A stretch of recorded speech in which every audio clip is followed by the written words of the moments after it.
So today we're going to look at patch 10.8. For disclosure, I did see this patch earlier because I tried to record this video and my capture only captured Audacity, which was not helpful. So here we are again, and I'll say what I wanted to say earlier is that I wanted to see Renfri get doomed, some changes to the problematic curses and blessings at least, so I don't think they're going to change their mechanics too much, and hopefully some more on top of that. And Scoia'tael, I wanted the doom to banish it when it's replayed. The rest of the stuff we'll kind of look and see, but that's what I wanted going into this. And let's take a look. So, some events here. Nothing too crazy. So, Knickers from 7 to 8 does hurt the Renfri deck. That's good. Knickers has just become too ubiquitous at this point. He's in everything. So, this is probably warranted. We've got Maxi with the curse tag. Makes sense. Renfri, here we go. The big one. Power nerf by 2. That's good. Provision nerfed by 1, good, is doomed, good. And we have changes to some of the abilities. Okay, this is perfect. So, the damage all enemies is only 1. You don't get that +1 damage on things with different base power. That was a huge blowout one if they got it. Shout out to, who was it? Someone played me with the Rinse Mill deck I made. And I high-rolled this, and we just won the game off of it. We got the Curse of Gluttony, so boost ally by 2, increased by base power. This one's buffed, but this one was really bad, so this is warranted. Curse of Pride, 10 to 8, yeah, that makes sense. And Wrath, 7 to 6, that makes sense too. This is bigger because you'd hit something and do the excess damage to adjacent stuff. And then we've got this is the other problematic one here, the Diligence. The 8 random damage is now 6. So combine this with Wrath, it's just 12 damage now instead of 15. That's a pretty big difference. And Pride's 8 with 6 damage after this, so that's pretty good. So if we look at this, these were the problem ones. Like, these are the ones I didn't like. So this is like what? So this is, you get 2 extra damage, so you hit a 5. Scully's both 14. And then Renfri plays for 5, so that's 19 value now.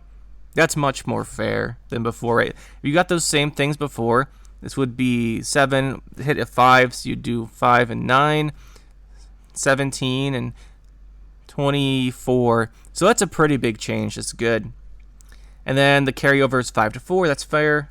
Patience is 7 to 8. That makes it a lot harder to use it 3 times. And Temperance sets the power from 12 to 10. Yeah, this is all good. Renfri, I'm gonna say Renfri's probably fine now. We're gonna try Renfri out at some point, probably in Guerrilla Tactics Harmony, because I like Harmony, and I think that's the Renfri deck I played the most. I didn't really play that many Renfri decks. So we'll see. We'll compare her now to before. I think she'll be fine. So that's good. Definitely good. Next we have Scoia'tael has Knight. That's it. I want to see him lose. I want to see him get banished on replay, because that's how Doom should work, I think. Maybe it's in game fixes. Yeah, I think this was in game. I think they did do something here. We'll check game fixes. I don't know if I checked those last time. We'll look. There has to be something with Scoia'tael if they're changing Renfri. Well, there has to be something with both, really. I don't know if I checked the game fixes last time. We'll take a look there. It might be in there. Manor's Dark Secret, Prologue change to spawn Damsel and boost by 2. Yeah, that's a buff.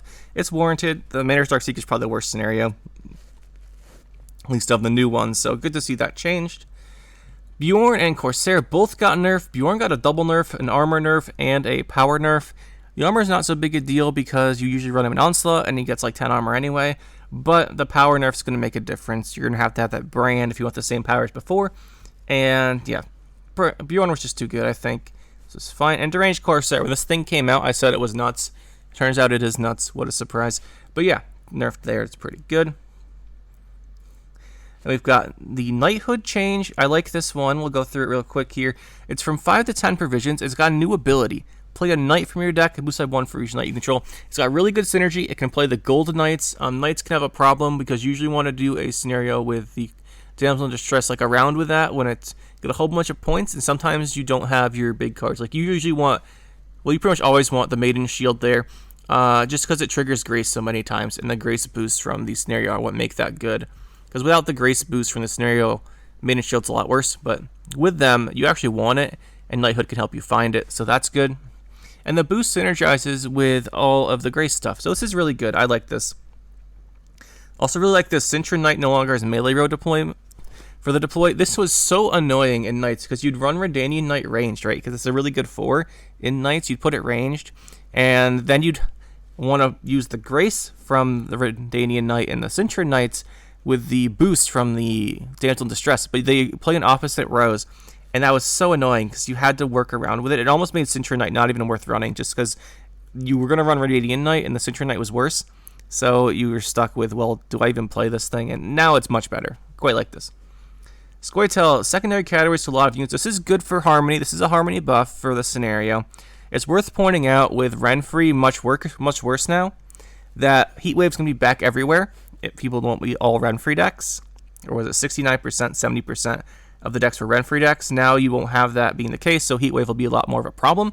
You actually have to play around that instead of just throwing snares out left and right. But yeah, this helps the Scoia'tael Harmony scenario quite a bit. Barnabas from 6 to 5 and 10 to 8. Okay, so we gain 2 provisions in exchange for a power. That's a very worthwhile exchange. Do I run Barnabas now? I might. We might run Barnabas. The question's always, for me at least, the question is with Barnabas is how bad is it if I just get 2 categories, not all 3? That's usually what the determining factor for me is. If we get 2 categories here, it is a 11 for 8.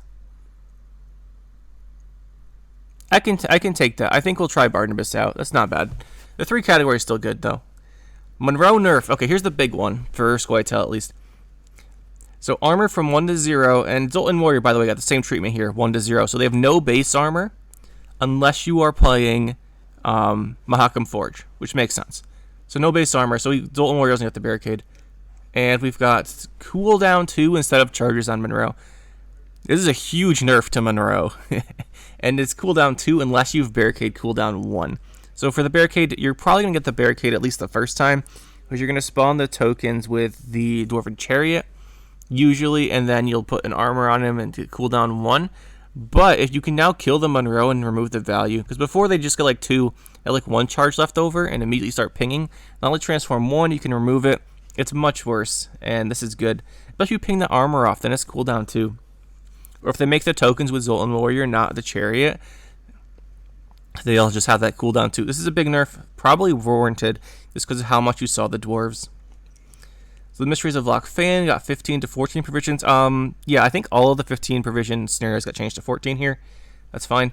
Wise of Brocklon got a 1 power buff, 1 provision buff. So that's nice. You get 2 provisions here in Harmony, which is nice. Yeah, that's definitely good.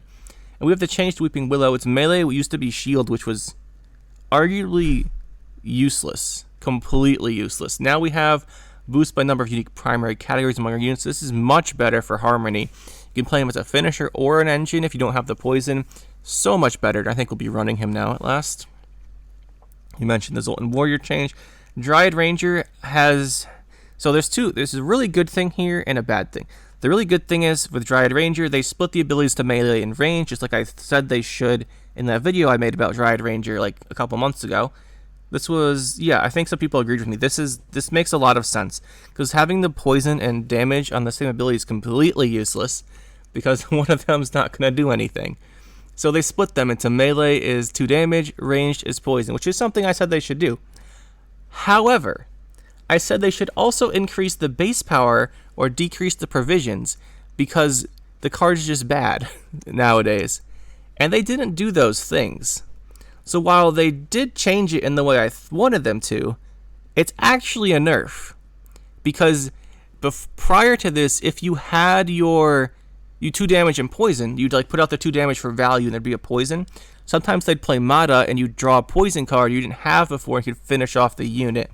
And that was a good thing. Now you won't be able to do that. So it's a very, very rare scenario, but the card is worse than before. Especially because the Rolock stuff makes playing with stuff like Great Oak and Gezros a little more annoying. So this is the right idea. I just wish there was a 1 provision or 1 base power buff along with it, because the card's actually still worse than before. Of course, everyone's going to play it now that got buffed, so what am I going to say? And we got Trained Hawk here. So it got to change the ranged one here. Yeah, it moves a unit. So I think you can move your own units with Trained Hawk. That's the buff there.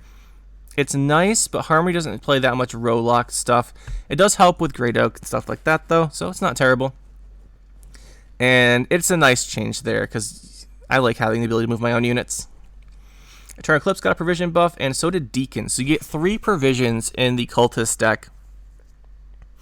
That's really nice, especially because if you're running double scenario Cultist, you need those provisions. So that's nice. Nice to see that. And then, well, the issue with, we'll see the last change here before I talk about it. The Initiate. So whenever your opponent plays a Cultist, damage self by 1. That's the same. The Infused ability, and then Death Wish spawn a copy. Okay, this is a buff because the power gets set to the number of Cultists your opponent controls instead of being just base power 1. So this is better. Okay, so they made several buffs to Cultists. The thing with Cultists, though, at least in my experience, is that Cultists are actually pretty good. The only problem is if you lose your scenario round 1 or don't draw it because you have a lot less consistency. The provision buffs help with the consistency because you can fit something in now. So that's a buff there. That's good. The other problem, though, is if you lose the, what is it, Eternal Eclipse is the name of the scenario? Yeah. If you lose that before triggering Chapter 1, all the Cultist stuff is just dead. That's the biggest problem here for Cultists. So maybe you have the provisions now to run a Defender, though. So we'll see. We'll see. Just keep in mind that now with so much less Renfri, Heatwave will be in way more decks, and you're going to lose your scenario more often. So that's going to be a problem for the Cultist decks, but what are you going to do when you make a deck based around an entire scenario, and that scenario is needed for all 3 rounds instead of just 1? Alright, then we've got Syndicate Conjurer's Candle, 6 to 7. That's a nerf. That's warranted. Conjurer's Candle, super good. Forgotten Treasures from 15 to 14. That's fine. Skewer Tooth has a Knight. Cool.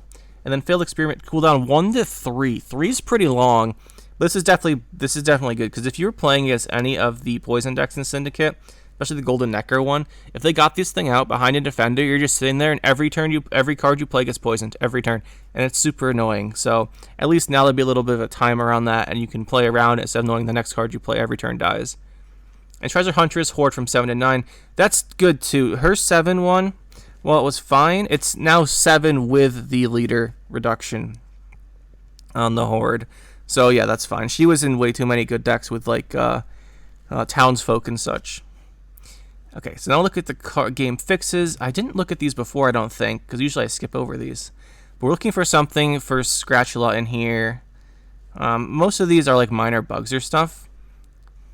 Grace triggering immediately when it's purified. This was annoying. This is how it should have worked. I noticed this when we were playing Knights. You used to purify something, the Grace wouldn't trigger. It was weird. Stockpile no longer triggers locked units. That's fine. That's good. I can't use the orders before Grace is met. I'm not sure what caused that, but Damien now resets things on cooldown. This mattered for Patience Renfri. If you tried to reset it, it wouldn't. So that's good. Search for Forgotten Triggers is now doomed. It should have been. This was a Nilfgaard card and didn't have doomed. Imagine the abuse, but it wasn't. These guys don't spawn doomed in the graveyard. Or the Cataclysm in the graveyard. This is one I was going to make a video on before, and I mentioned in a couple videos, but it was just never like enough of a thing to make a video on. But Henge's Sword, when it stored a soul, so the echoed version of it, would not banish, which was stupid, and I'm glad they fixed that. Finally fixed it. Maybe I should have made a video on it. Whatever. We got crows here. Here we go. Okay, this is what we're looking for. I missed this last time. Sir Scoia'tael, Red Rider's Charge, Chameleon, and Teleportation no longer ignore doomed, and affected units will be banished correctly when replayed. So Witch's Sabbath, Sir Scratch is gone, unless they're purifying. What's the guy who purifies all units? That'd be pretty funny if you ran that in this deck. I might try that just because it's funny.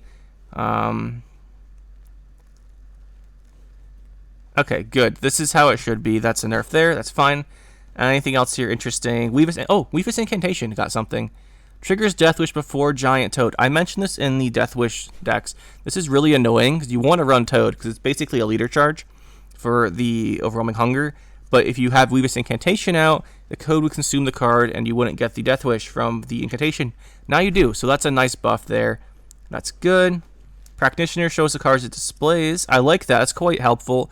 This is really helpful round 2 or 3. When all the cards just went to the graveyard at the end of the round, you can see what's actually on top. So that's nice. It's also nice you don't have to keep constantly checking the graveyard if you forgot what they had. Lance Infusion no longer triggers when the shield's in, and if used simultaneously purified, that's good. Necrot reacts to opponent's vampires. That's interesting, but we'll see. But yeah, overall, I actually really like the patch. We've got Renfri fixed. We've got Sir Scratch-a-Lot fixed. We've got the Zoltan Warrior in Monroe finally got a change. I just one that's kind of in line. Pure Dwarves is hurt a lot by this, but less because they've got the barricade effects without having to do anything. Harmony got buffed, and y'all know I love seeing that, although I really wish Dryad Ranger got a +1 power or provision to go along with this, but we won't say that too much. Buffs to Cultists. Yeah, this looks pretty good.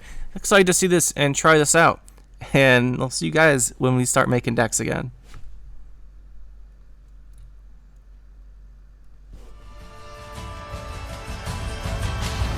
That'll be it for this one, guys. Hope you enjoyed. We'll see you next time. Make sure to hit that like button and subscribe to the channel for more. And you can check out some more videos over here. And thanks for watching.